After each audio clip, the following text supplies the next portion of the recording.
నమస్కారం. నా పేరు శ్రీరామ్ శర్మ.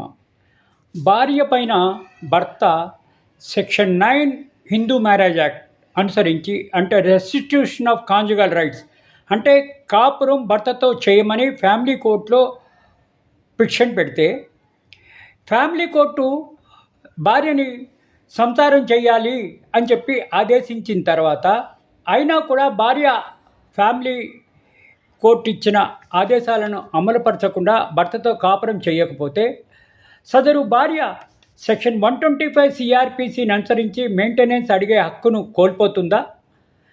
కాపురంకి రాలేదు కాబట్టి భార్య మెయింటెనెన్స్ అడగడానికి హక్కు లేదా? సెక్షన్ 125 సిఆర్పిసిని అనుసరించి ఇదే విషయాన్ని నివృత్తి చేస్తూ గౌరవ Bombay high court single judge justice Urmila Joshi Phalke ఒక తీర్పు ఇచ్చారు.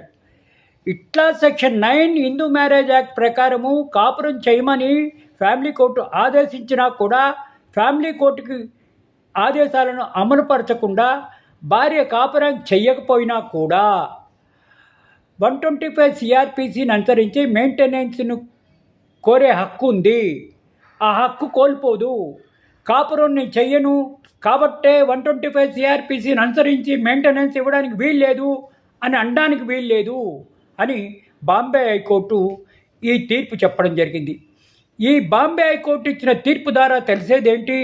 సెక్షన్ 9 హిందూ మ్యారేజ్ యాక్ట్ ప్రకారము కాంజుగల్ రైట్స్ జడ్జిమెంటు భర్తకి ఫేవర్గా వచ్చినా కూడా, భార్య కాపురంకి వెళ్ళకపోయినా కూడా, భార్య సెక్షన్ 125 సిఆర్పిసి అనుసరించి భర్త దగ్గర నుంచి మెయింటెనెన్స్ అడిగే హక్కు కలిగి ఉంది. ఆ హక్కును కోల్పోదు అని బాంబే హైకోర్టు ఇచ్చిన తీర్పు ద్వారా మనకి తెలుస్తోంది.